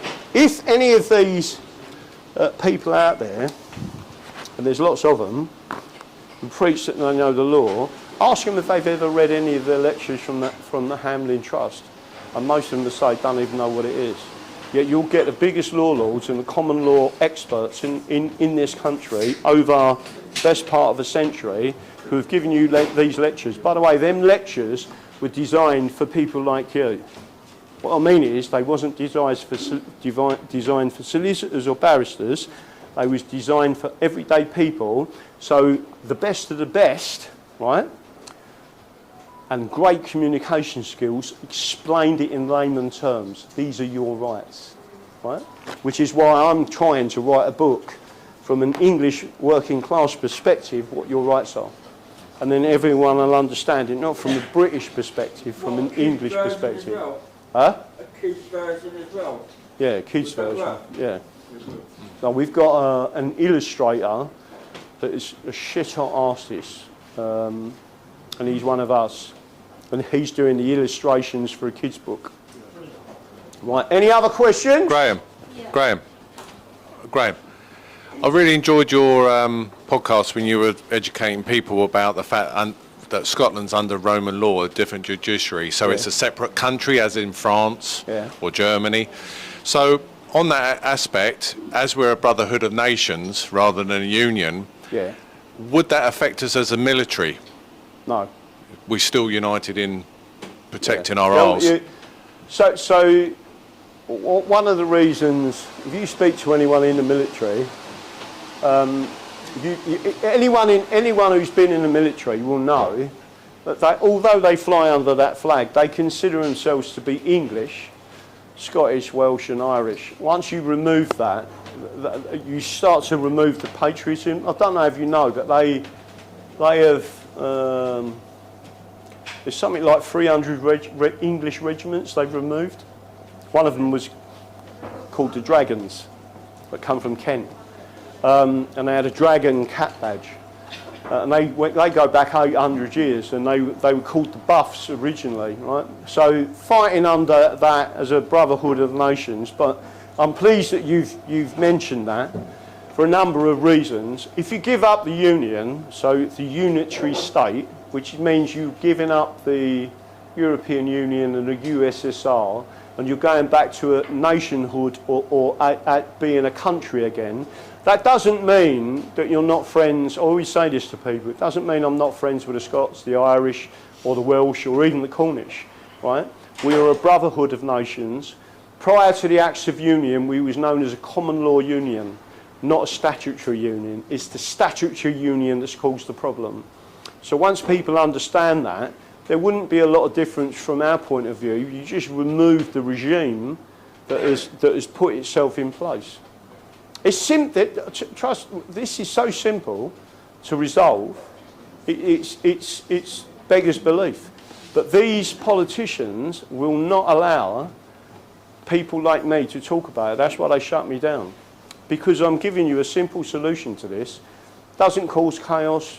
Isn't nasty. You go back to the pure English law, which is what you need to do. So getting back to the fighting aspect, most of the people I know in the military don't refer to them, believe it or not, when I say many, 2 or 3 of our members are special forces and they're English. We've got Scottish members, we've got Welsh members. So when people in Scotland talk to me, they said, like, we get what you're saying, that's exactly what we want, but we don't want to be socialist or communist, right? So all I say is I'm not left or right. I could say, let me put it to the audience, right? This is regarded as extreme right wing, right? Let me put it to the audience. Who thinks paedophiles should be hung, drawn and quartered? Right? You are a kid, you don't deserve to be on this planet, right? So everyone's put their hands up, right? So that's an extreme right position. Then I'll say, who believes that people with disabilities in this country should be helped and assisted by the communities that they live in to live a decent and honourable life? Who believes that? So do I, right? That's an extreme left position. So I'm not left, I'm not right. I'm just telling you that's a natural thing that you should believe, right? Even as a Christian, you should believe that. And then what I get is, you know, your people have called, this was what makes me laugh, right? The Nazis call me a communist, or the fascists call me a communist, and the communists call me a Nazi. And I say, listen, right, I'll keep you two apart, right? Why don't you describe me what I am? I'm an Englishman. That's it. I don't believe in either. And it even says it in that book, right? So that's all you've got to go for. Any other questions? Hopefully I answered that one. Yes, so on your great podcast, I think Andy covered this as well, was about purging the Marxists or the fascists from the system. Was it Dicey that wrote that, or was in one of the books about the purging them out of our system? So that needs to be done, right? But in order to get back to where we are, but isn't it so entrenched right now with the Fabians and the MPs and that it's pretty much almost impossible to do? And if it isn't impossible to do, what's the solution to do that? Well, the answer is we need. So let me just. So this is right. Housby's Laws of England, the Common Law of England, 4th edition, Volume 8, Constitutional Law. It also talks about conflict of laws, which I'll just tell people. I don't like reading law to people, right? Constitutional law. Go to paragraph 1310, the Crown and Executive, and I'll read it to you exactly what it says, right? It is a breach of discipline for civil servants not to obey those rules. In addition, civil servants may be subjected to a purge procedure and a positive vetting procedure. The purge procedure is designed to prevent persons with communist or fascist associations being employed on work, the nature of which is vital to the security of the state. Right? It tells you in the book it's unlawful. Right? So why have we got 141 Fabians? Why is the civil service full of communists? Right? When it says it's illegal, who's allowed it to happen? Right? Well, the answer is you, but with ignorance, because no one stood up and told you what the law book says. Right? And as soon as that's why I'm saying what I do empowers you to understand it. To understand they can't be doing it. Right? So there's one other quick session I want to explain to you. This is about, I'll read you this, just to make sure you don't think I'm pulling you whatever, right? Introduction, this is another part. Nature of the subject, right? So we're talking about countries committed or because property is situated. So it says here, in conflict of laws, foreign element and foreign country, listen to what I'm saying, this is in the law book, mean a non-English element and a country other than England. From the point of view of the conflict of laws, Scotland, Northern Ireland, is for most purposes as much a foreign country as France or Germany. Right? Do you understand? The unitary state is what's causing you the problem. I'm reading from a law book. Right? And then you've got people, nearly called him something else, Steve Bennett, some barrister, talks about the UK being a country. It's a unitary state, it is not a country. Right? And then again, it then tells you, there's so much to this, I sit there laughing sometimes. Paragraph 403, meaning of country. A state in the sense of public international law may or may not coincide with a country. In the sense of the conflict of laws, unitary states like France, Italy, New Zealand are countries in this sense because the law is the same throughout the state. So what they're saying is if the law ain't the same throughout the state, common law jurisdiction and Roman law jurisdiction, you ain't a country. Right? On the other hand, England, Scotland and Northern Ireland, each of the Australian and American states and each Canadian province in a country in the sense of conflict of laws, because it has separate legal systems, although none of them is a state known to public international law.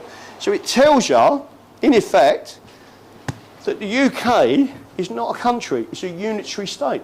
Then it goes to, so why are they dividing England into 9 regions to make you into administrative law states, right? Remove the common law and then drag you back into Europe, and then they make you a European country. So it destroys England. That's all gone. Everyone know the difference between the European Convention on Human Rights and the English Bill of Rights. English Bill of Rights, 2 seconds. English Bill of Rights are inalienable rights. They're God-given rights, no one can take them off you. Right? European Convention rights are what's known as qualifiable. That means, listen to this, if the government creates an emergency, they can take all of your rights off you. That's the difference. So would you rather European Convention rights or inalienable rights that the English and your ancestors gave you? That's as simple as that. What was the question over there?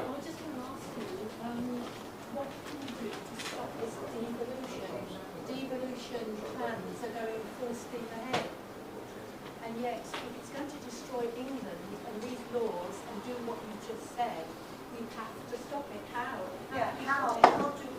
I've written to the council right now. Right, where's the mic gone round there? Right, so devolution was brought in by Tony Blair and his cohorts. You should all be aware that they refer to the United Kingdom, nations and regions.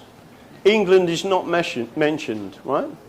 They've already took control completely of Scotland. It is a region of the UK.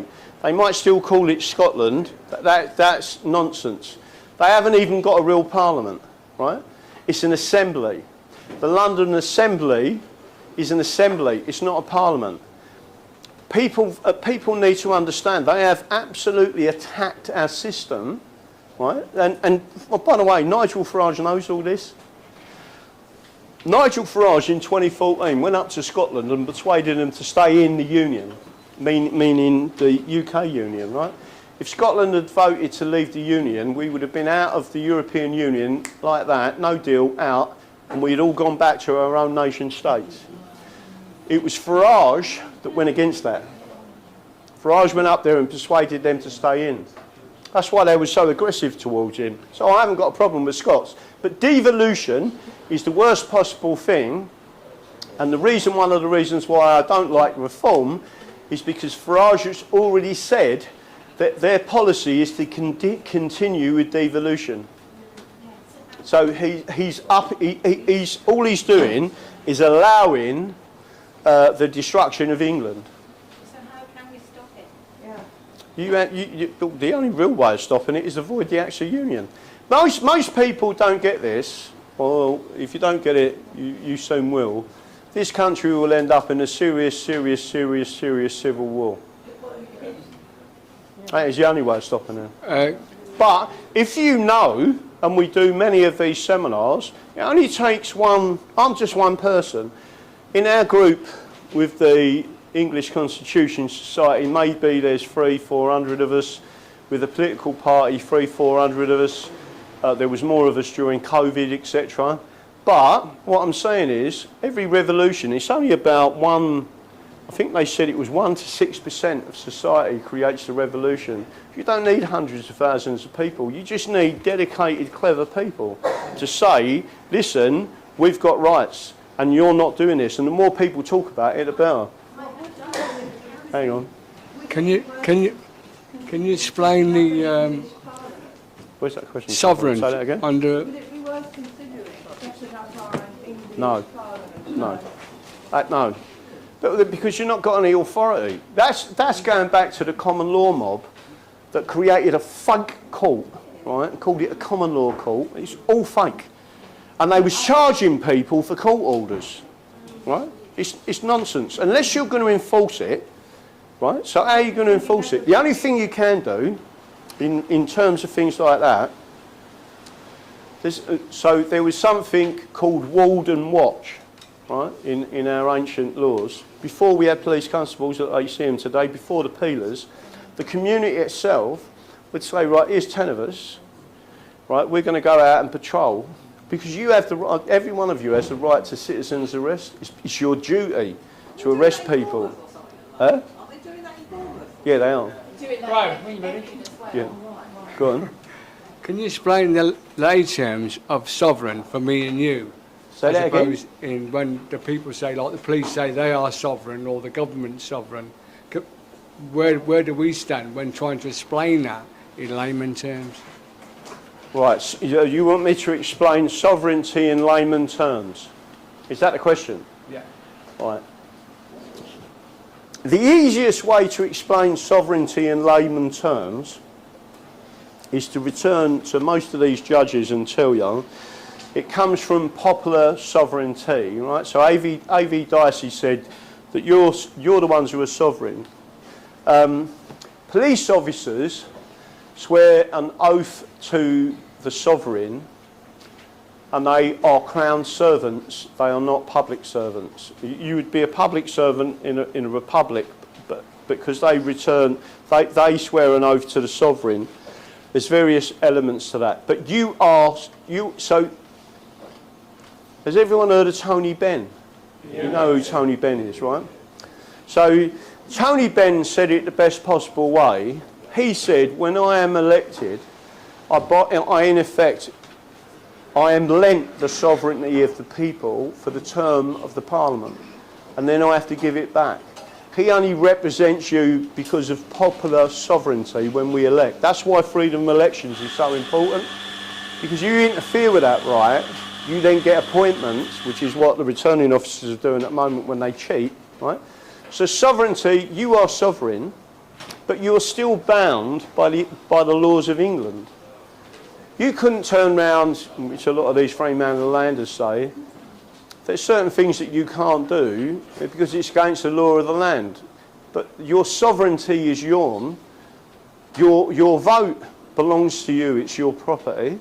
Right? Ashby versus White 1703 tells you that. The judge, it was a constitutional case. Queen Anne prorogued Parliament, right, because of it. Because they was trying to debate the rights of an Englishman. You're not allowed to do that. You can't take our rights away. So when you understand the full history of it and the full judgments, but explaining sovereignty is like, it's simple, and in common law it certainly means, your sovereignty means you can do anything you like as long as you cause no loss, no harm, no injury, no fraud to anyone else. That's the common law. You can do what you like, but don't hurt anyone else. That is the sovereignty of England. But trying to explain that to people, the sovereign, as in the crown, it's part of. There's a separation of the reason why the Glorious Revolution was glorious, is because it actually initiated, and Queen Elizabeth II said it on July 21st, 1988. She made a declaration, and what she said was there is a separation of powers. The High Court itself, and so has the Supreme Court, have accepted there is a separation of powers. But you have to enforce that. All the time you allow Parliament to draw in the other two powers and become the Star Chamber, they're taking away your sovereignty. See, the biggest part of your sovereignty comes from your vote. When you elect someone, you're lending your sovereignty to that person. That's why they're your representative in Parliament. The fact that it's all gone over to party politics and all that is a different argument. So it's simple to explain it, but complex in the way that they've taken away your sovereignty. So does it mean sovereignty is your rights? Sovereignty, yeah, so your rights are part of your sovereignty. You have got inalienable rights, and they don't like it, but they'll carry on like that. Go on, is there a question over there? Sorry, Graham. So can you tell us about the vote, the I do not consent vote, and what the implications are when we have the majority of people saying I do not consent to Parliament? Can you sort of speak to us about that? So, and again, this has come up on a few times. So, if you write on your ballot, so it's about consent, right? So consent. So your ballot, it was already expressed in Ashby versus White 1703, is your property and it's part of your sovereignty. In Ashby versus White, the judge actually said, unless these people, meaning us, are allowed to have free elections, if you interfere with it, you are interfering with their right to be governed by that Parliament, because it is popular sovereignty, right? So if someone tries to stop you or coerce you or do anything in the background, that makes it an illegal election and it should be made null and void. If you write on your ballot, I do not consent, right across it, I do not consent, and then you say Ashby versus White 1703 and you put it in the ballot box, if the pile for I do not consent's there and the pile for the other candidates are there, it creates a constitutional crisis. And then all three powers have to come in and say, listen, these people don't consent. Don't consent to what? Right? The judge, Chief Justice Holt, said in that particular thing, in that particular case, the judge said, you cannot tax them and you cannot make laws unless they consent. and they don't consent. But if you don't vote, you're complicit and you allow them to continue. That's why it's so important that you write on the back of, or not on the back, on the front of the ballot, I do not consent. Unless there's someone you agree with, right? But I mean, we as a political party,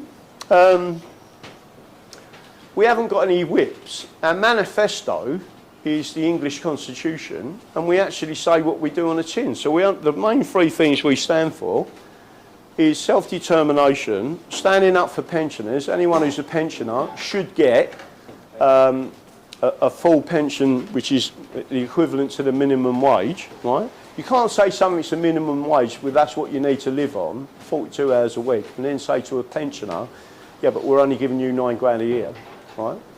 When the actual living wage is something like 19,600. So why are you doing that when they've worked all their lives, right? They've conned people.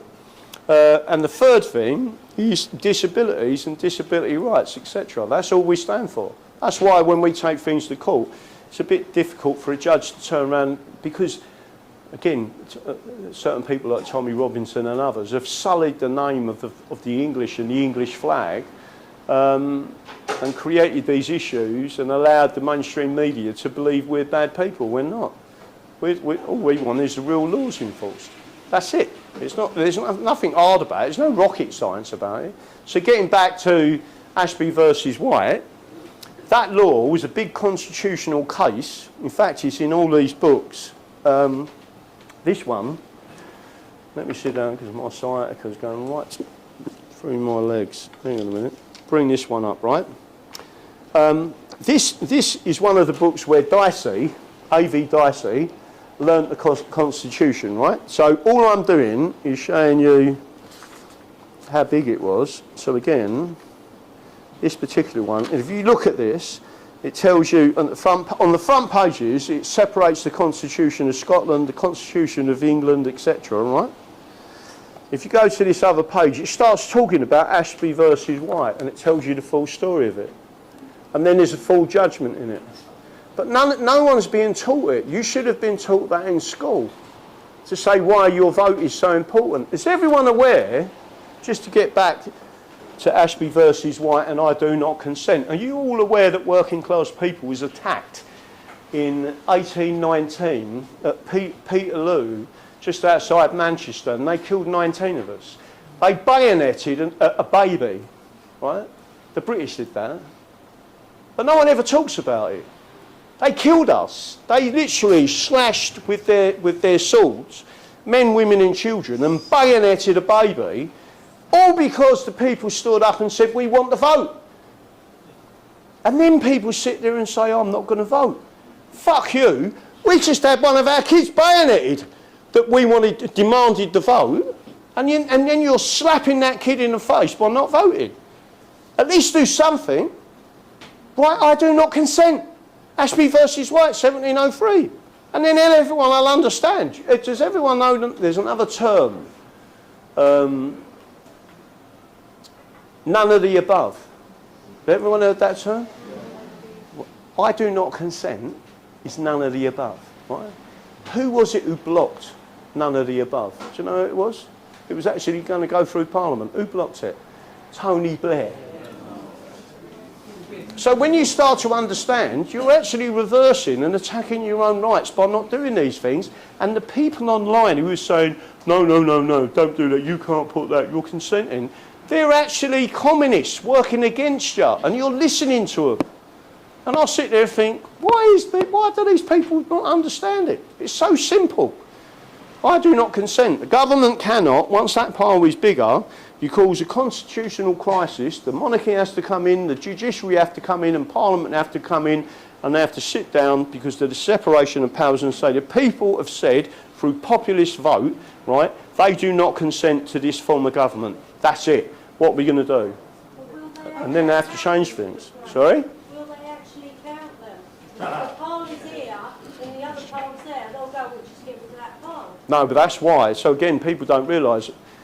I mean, I've been a count agent, God knows how many times, and a candidate, God knows how many times. When you get called in front of the returning officer, they go through the poll. They have to show you every single ballot.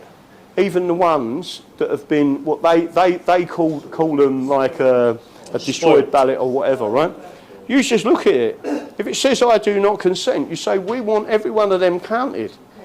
And then they count them up, and then you turn around and say, well, that's it. Look, we're the ones, the I do not consent, so none of the above one, you've now got a big problem because you can't make laws or tax us until you resolve this issue. So you create a constitutional crisis. Have we got any rights at all to dissolve a parliament which is so contrary to the English Bill of Rights and the English Constitution as we've got now? Yes and no is the answer. You have got the rights, you have to claim the right.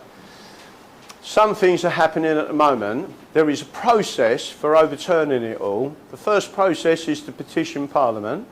The second process is to petition the monarch, and you have to do it in a special way. Observance of Due Process 1384 tells you have to do it in a certain way, right? And you have to have a prayer in the petition, right? Once you've petitioned Parliament, you're not going to like this, once you've petitioned the monarch and they've both ignored you, our laws state, and this comes from the framers of the English Bill of Rights, right? So Lord John Somers and, believe it or not, Lord Chief Justice Holt, they both state that once you've gone through both of them processes, the English people have full force of armed rebellion to take their country back.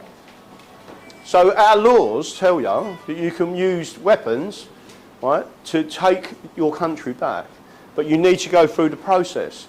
So currently, some of them processes, there's a massive petition that's being done, not massive, but a physical petition is being done at the moment in Northern Ireland against immigration. What's the Mark Sexton thing that's going around? And he's saying he's petitioned with the monarch and written to the monarch, and we're all supposed to be doing. And they have not replied. Yeah, they're technically not allowed not to reply. But again, you need to go back at them and go through the process of that. But remember something about petitions. You can only take it forward if you write the petition in the way that it's supposed to be written, right? It must include the prayer.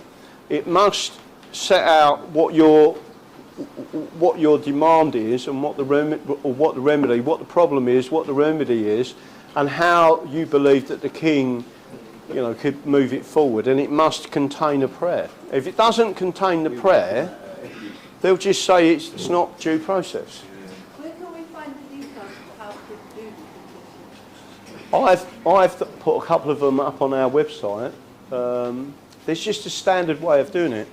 They're in the old law books. You can see the petition. You can see what you're supposed to put on them, and they'll just ignore it if you don't do it the correct way. They'll ignore it. That's what I've found.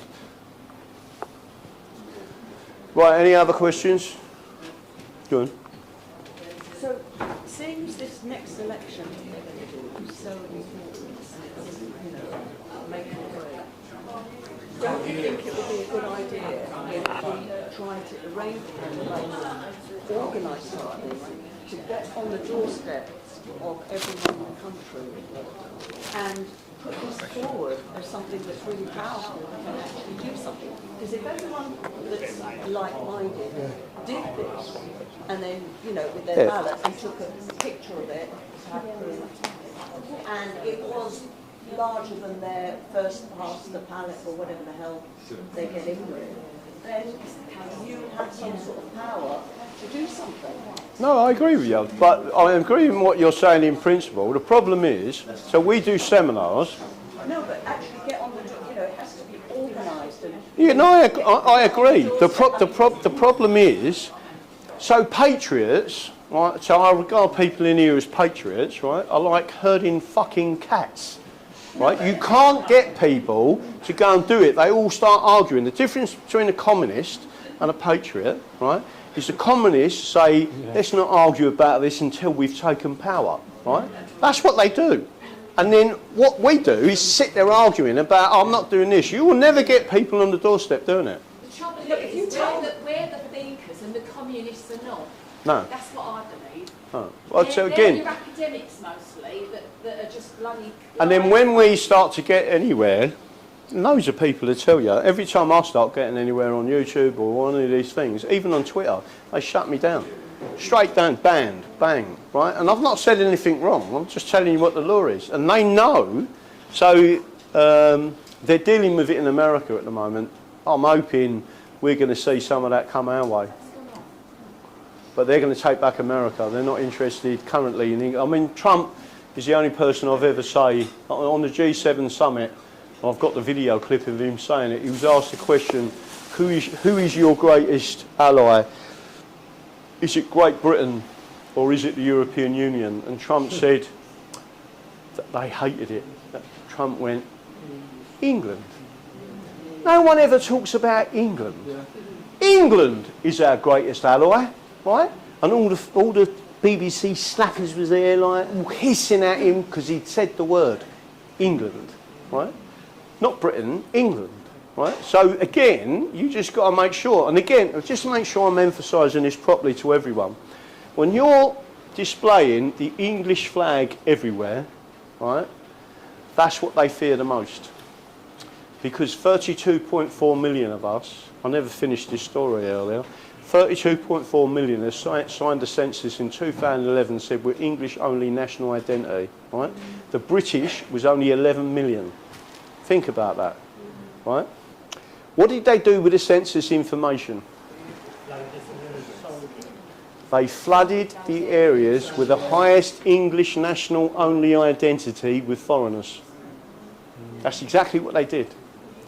North East and the East, some of the areas I come from, highest ever, literally English only. I think the North East was 85%, and then they took the brunt of the asylum seekers, alleged asylum seekers, but they're just flooding them in. But why was they doing that? Because they hand them people British passports. You said earlier about not paying the council tax, which is obviously a reason to be able to hurt them in their budgets, etc. What happens about other taxes, like inheritance tax, for example? Well, any form of tax. I mean, I don't like taxes full stop. I think we should go back to the tariff system. But the problem with England is they've destroyed all the industries, unlike America. America can still bring back the industries, but they've destroyed us, systematically destroyed England. So you shouldn't be. So getting back to Peterloo, right? And this is what people don't understand about Peterloo when they killed 19 of us. A peaceful demonstration, 70,000 people without the internet, right? 70,000 of us turned up as working class people, and it had already happened in Spitalfields in London. It had already happened in Birmingham. Do you know what they were standing up for? They said, we're making a declaration not to pay tax, right? Because it weren't taken straight out of your pocket via the PAYE. That's another thing British brought in. They should never have brought it in. It's unlawful, right? Your legitimate way of demonstration and protest is to withhold tax. The only one that you've properly got access to in terms of the BBC licence fee is the tax. Stop paying it.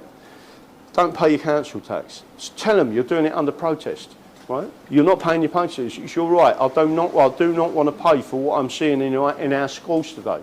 I'm not paying for the police to act as communist Red Guard. I'm not paying for any of that. So you withdraw paying it.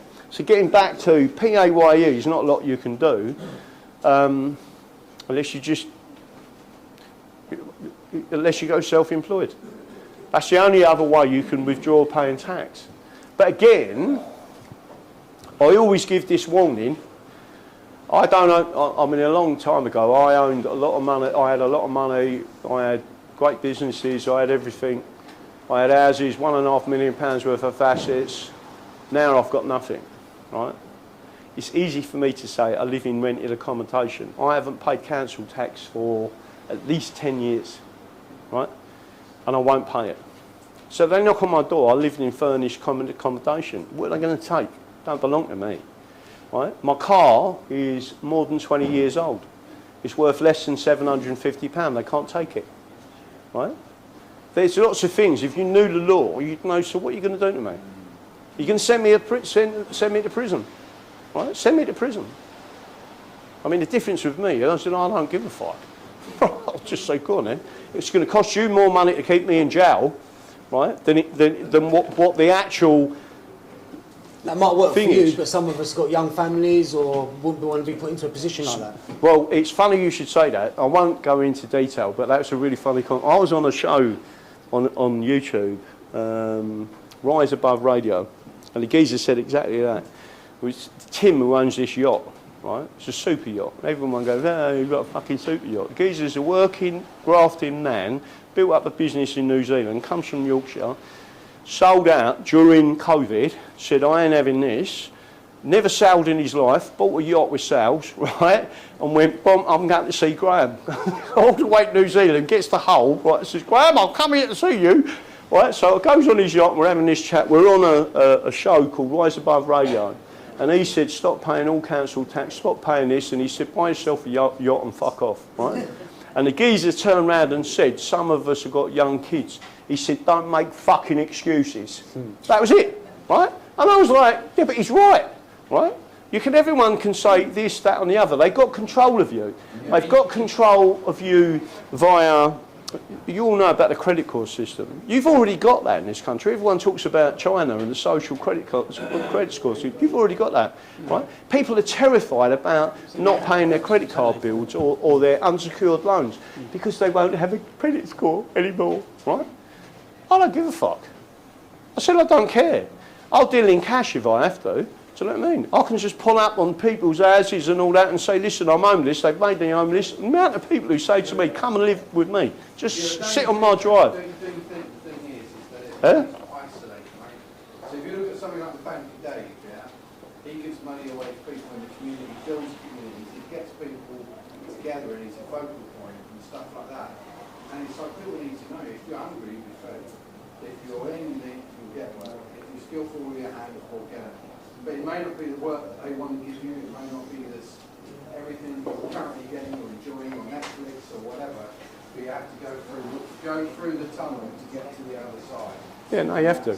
But for the people who say, I've got kids, I've got this and all the other, I get that, right? I ain't got young kids anymore. Would I have felt any different? Well, I've always battled the system. Always. I was due to appear at the Magistrates Court in Monarchy tomorrow for council tax, because I had a summons to appear tomorrow. And no, I bottled it.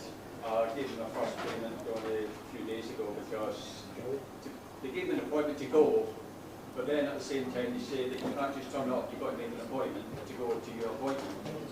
But I got so far with the paperwork, but I couldn't see light at the end of the tunnel. But I'll see what happens next year. Another year to go and try again next year. So one thing I will say to everyone, if you get a court summons, never ignore it, because you've automatically lost. That's the way the law works. If you ignore it, if you come out with this nonsense about I don't contract with you, right, you've lost. That is complete communist socialist nonsense. If you get a summons for court, never ignore it, because if you do, you've automatically lost. If you do not appear when you have been summoned to court, right, you have lost the case. You need What to. about council tax where you know that it isn't paid through the top court procedure? Yeah, but it still goes. So this is, by the way, this is from experience. This actually happened to me, right? They took me to court in Tunbridge Wells, in Kent. And I was one of the only people that actually, they had a pile of these non-payers like that. And I went in front of the judge. And he said, so are you liable? I said, no, I'm not. He said, why are you not liable? I said, but the summons isn't about that. You've asked me, is there liability? I'm telling you they're not. And they couldn't do anything. They had to pull mine out of the ticket. Right? The ones who didn't turn up went through the process and they processed it. And once it goes through the bailiffs, then you've got the bailiff system, then you've got a whole set of shit that you have to deal with. It never goes to bailiffs. Huh? It doesn't go to bailiffs. It goes to DCAs. And they have got no power over you. So I can tell you now, every house I've lived in the last 10 years, I've had bailiffs knocking on my door, real bailiffs. The only bailiffs I'm ever worried about are High Court bailiffs, just to make sure there's a difference between a High Court bailiff and a normal bailiff. So I've not done council tax for the last 4 years, completely ignored it. I've got numerous after me for the last 4 years, and I've never had anything more than a knock at the door, text messages, letters, never anything other than the court of summons. Yeah. Never ever gone beyond that. They will never go to the county court. Well, so I've been to the county court with them, right? What I'm trying to say to you, one of the biggest things here, and when you just say they've never done anything to you, just to make sure you're aware of this, right? Do you all know what the golden rule with the bailiff is? Never open the door, right? And if you've got lower rooms, make sure you've got the windows done up because they can come through the windows, right? The rule is with a bailiff, treat him as a vampire. And the rule with a vampire is they can only come in and bite you if you invite them over the threshold, right? A bailiff is the same theory, right? So making sure everyone's 100% understands this. If they come into your property, let's say you've got a nice gaff, you've got a 50-inch, state-of-the-art TV screen. If they put a number on that TV screen, if they get into your house, you let them in, they put a number on it, and they write on their pad, TV screen, put the serial number on, right? The next time they come to your property, they can smash your door down to come in and take that gear. Whereas they're not allowed to do that on their first visit. That's why you must never, once they've numbered your property, they have got the warrant to effect on your property to take them goods. That's why you should never let them in. Well, thank you very much for listening to that, everybody. I hope you managed to understand and hear it okay and get something out of it. It's very important, very, very important that the word of the Constitution and the fact that we do have rights, we do have laws that are there to protect us, that knowledge which has been suppressed needs to be spread around literally everywhere. And I know from talking to him, Graham is up to going to church halls or cafes or bars or anywhere with a room that you can fill with people, and we can actually talk about this, empower people with the knowledge that they need to, understand exactly what's going on and do something about helping put things back the way they need to be. I know we're talking about trying to arrange something in the Epping area. I'm going to try and see if there's a way of getting him down my way as well, but if it's something that you want to do too, reach out. And yeah, very powerful. Anyway, thanks very much. Hit the like button, subscribe to the channel as always. I look forward to talking to you soon. Toodaloo.